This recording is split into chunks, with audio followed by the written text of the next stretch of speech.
Hello and welcome. Today we're going to dive into a really fascinating psychological idea called projective empathy. Seriously, this might just change how you see everyone around you and maybe, just maybe, how you see yourself. Think about it. You know exactly how this feels, right? There are certain people you just put on a pedestal. You admire everything about them. And then there are the other people, the ones who just get under your skin, and sometimes you can't even put your finger on why. Well, here's a wild thought. What if those really strong feelings, the good and the bad, aren't actually about them at all? What if those people are just acting like a mirror, reflecting back the parts of you that you haven't owned yet, or maybe even the parts you've pushed down? And that, right there, is the core of projective empathy. It's not just some dry theory. You can think of it like a map for a personal journey. It's a journey that takes us from, unconsciously seeing our own stuff in other people to consciously recognizing it and bringing it all back home to become our most authentic selves. Okay, so this journey has 4 basic stages. First, there's projection. That's when we see a quality in someone else. Then comes recognition, which is that aha moment when you notice a little spark of it in yourself. From there, we move to integration, where we actively start to make that quality our own. And finally, we get to embodiment, where it's just part of who we are. So, every journey has a starting point, and this one often begins down in what you might call the lowlands. This is the trap of judgment, a phase that's all about negative projection. The mindset down here, usually totally unconscious, is basically this. I feel small or insecure or not good enough in some way, so I'm going to make sure I see you as small too. It's really a defense mechanism, right? We criticize in others the very things we're afraid of in ourselves. It's a way to keep everyone at our level. So, in this phase, we're basically just projecting our own fears. A classic example, seeing someone who's really confident and immediately thinking, what a show-off. But getting stuck here is no joke. It can lead to feeling really stagnant and isolated. The only way out, the big challenge of this phase, is to start developing empathy. But once we do start finding that empathy, we can begin climbing out of those lowlands. This is the ascent.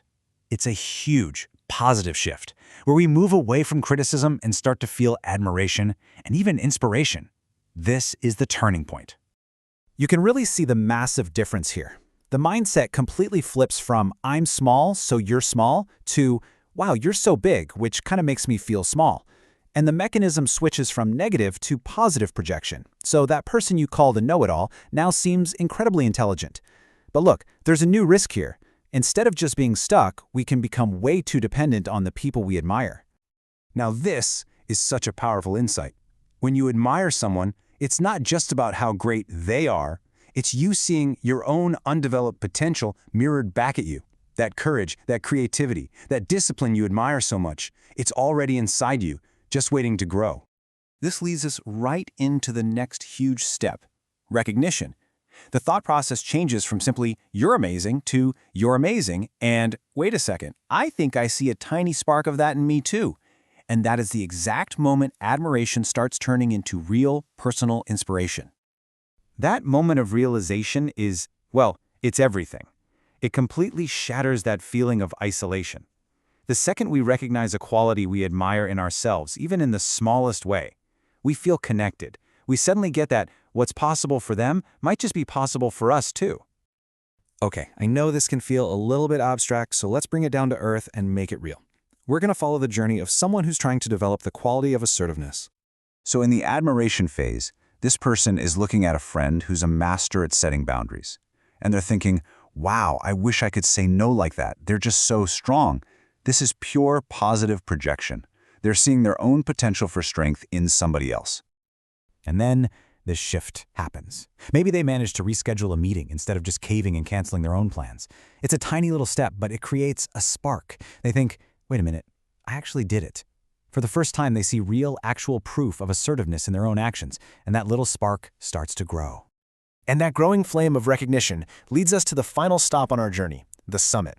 This is the really empowering stage of embodiment. It's where that quality you admired stops being this thing you're working on and just becomes a natural, effortless part of who you are. So when you reach the summit, when you truly embody a quality, it's not something out there to admire anymore. It's fully in here. Your self-worth isn't tangled up in it because it's just you. You don't need anyone else's approval to feel it. The mindset up here is just one of deep self-acceptance. There's no more comparing yourself, no more striving to be something you're not. There's just this calm confidence that says, I am who I am, and that is enough. And to finish our example, the internal voice has changed completely. It's no longer a wish, it's not a surprise, it's just a simple statement of fact. I am an assertive person. It's become a totally integrated part of their identity. So, we've walked through this whole map, from the lowlands all the way to the summit, and now really the most important question is, how are you going to use it? Because this isn't just a cool theory, it's a super practical tool for your own life. So I want you to take just a second and really think about this for yourself. Who is it that you put on a pedestal? What quality are they showing you that might just be ready to start growing in your own life? And then flip it. Who is it that really pushes your buttons? What hidden fear might their behavior be reflecting right back at you? And that, I think, is the most beautiful takeaway from all of this. The people who trigger us the most, our biggest heroes, and our sharpest critics, they're actually our greatest teachers. They're all just mirrors, showing us which parts of ourselves are asking for our attention. And in their own unique way, every single one of them is showing you the path back home, to a more whole, more authentic you.